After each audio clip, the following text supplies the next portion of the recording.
Bonjour, Francky Vierge, secrétaire national CFDT Agri-Agro, en charge de la prospective et de la stratégie économique. Nous avons créé 2 événements de table ronde avec du public, organisation patronale, organisation de la société civile, organisation de salariés, sur les sujets des travailleurs agricoles, trop souvent invisibilisés. 50% du travail agricole est fait par le salarié agricole. Et donc on a besoin d'intervenir, de sensibiliser, de débattre, de créer de la volonté collective autour de ces sujets de critères sociaux. Là, l'enjeu était de sensibiliser les acteurs, de les amener à une démarche, de les engager sur une action, puisqu'on a une communauté d'expérience sur les sujets, donc qui permet de participer à des apporteurs de données, à des actions d'organisation du travail et du dialogue social en agriculture, comme tout grand secteur le mérite.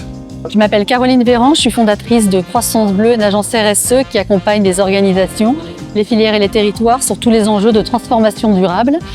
Aujourd'hui, on est au Salon de l'Agriculture et je suis vraiment très contente de cette journée de débat autour d'un enjeu qui compte énormément, c'est la place de la question sociale au sein de la transformation durable du monde agricole. Et on est ici, Croissance Bleue, pour porter un sujet en partenariat avec la CFDT Agri-Agro qui est de prendre en compte l'impact des dérèglements climatiques sur la santé au travail et dans l'ensemble des filières et des branches agricoles.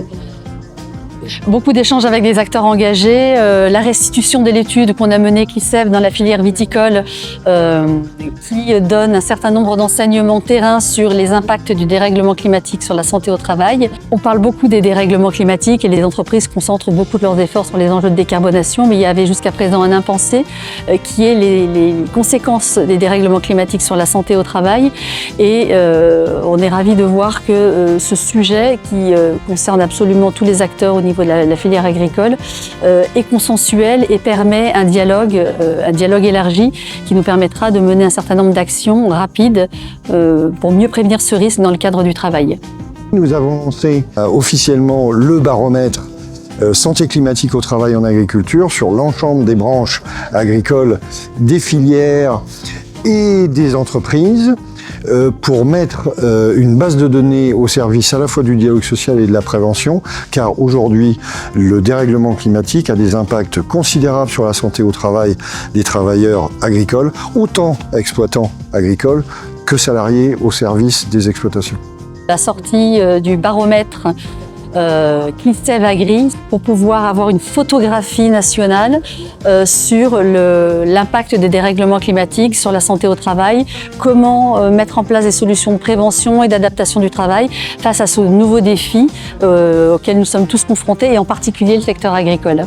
Je suis Christophe Osmond, je suis éleveur bio dans la Manche et référent pour les questions sociales du label FNAM.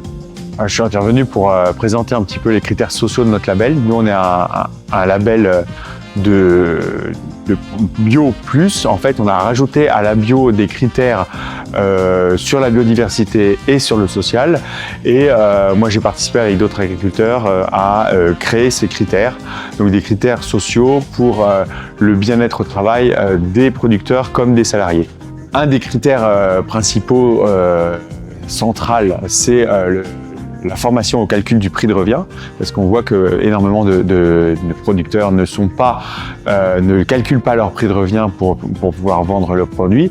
Et réussir à faire du mieux-disant social sur sa ferme, ça passe d'abord par la qualité de vie du travail au travail du producteur, et ensuite le producteur pourra aussi mettre en place des choses pour faire en sorte que ses salariés soient mieux au travail, des rémunérations mieux-disantes, des formations pour les salariés et tout un tas de choses qui permettent d'avoir une qualité de vie pour tous meilleure au travail.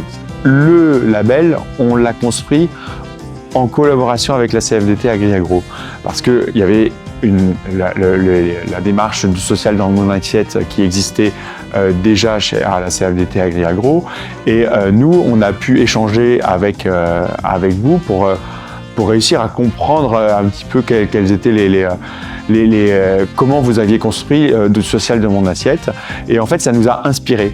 Après on n'a pas tout repris comme ça sans rien y faire, parce que nous on avait notre côté paysans. Et en fait, ça nous a permis de valider certaines choses qu'on pensait et aussi d'avoir d'autres idées. Et donc, en fait, on a toujours travaillé en collaboration avec la CFDT Agri Agro pour la construction de notre label.